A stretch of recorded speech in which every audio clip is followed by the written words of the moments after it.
There are two elements. Okay. One is performance. There's not a lot of performance-related numbers here. Okay. The other is actual contractual, meeting contractual requirements. And those contractual requirements may include a function of reliability. They may include a function of performance, but they are limited to, they are actually very clear, and they're really they really look like payments around about 2 or 3 years' time.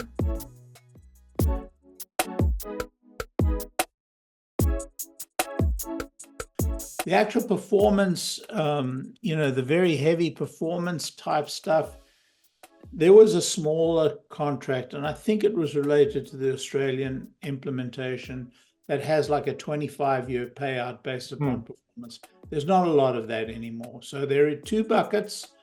The bucket of the contractual performance is very different to the actual performance of the battery. And so the contractual performance looks to me like it pays out over 3 years, but a relatively short period of time, and maybe even shorter than 3 years. I may be being too limited, but it really turns on how quickly the battery can be connected to the, either to the behind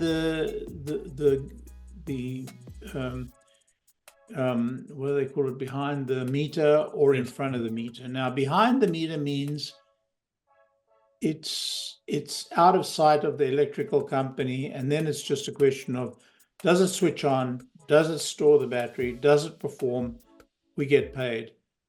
If it's metered, then there's a whole lot of stuff about the interconnect when it finally gets connected to the to the grid, and that takes 2-3 years, and that is one of the delays in getting paid. So on average, I've treated these as 3-year contracts, and that the money gets paid over 3 years. And that is a very conservative way to do it. Gotcha. And I haven't got any performance clauses other than the one performance contract I've identified. And they do specify in their 10Q and 10Ks the exact amount of money being withheld. Oh, they do? Okay. Oh, yes. Yeah, we have that in detail. Okay. All right. And so I've actually driven off those numbers.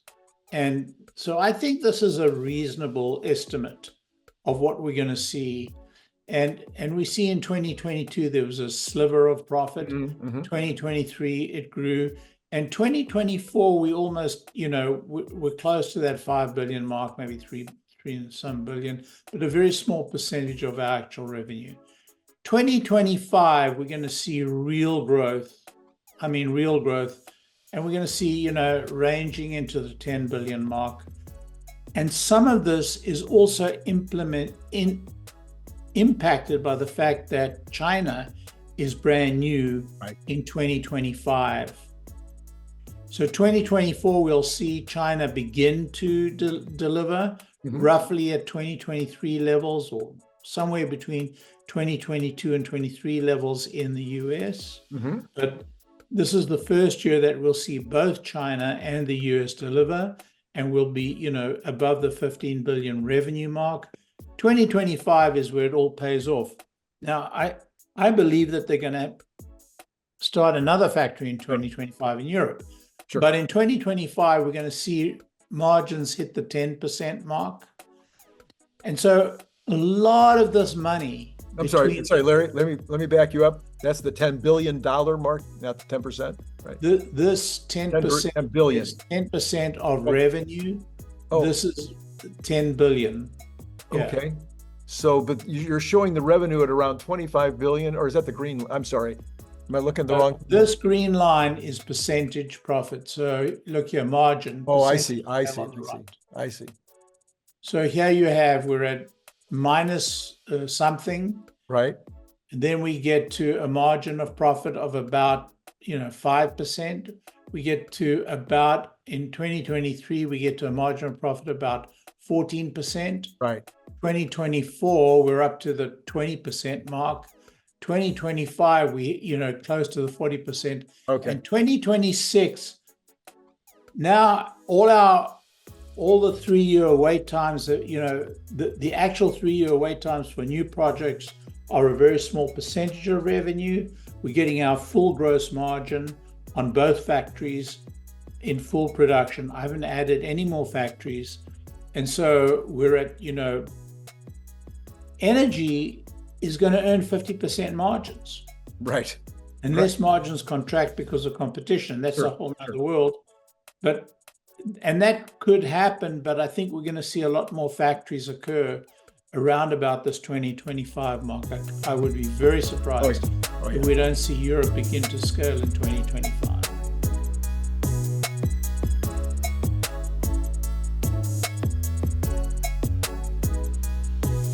If you happen to be a big fan of the Cybertruck, you might also be interested in this super fun Cybertruck refrigerator magnet and bottle opener.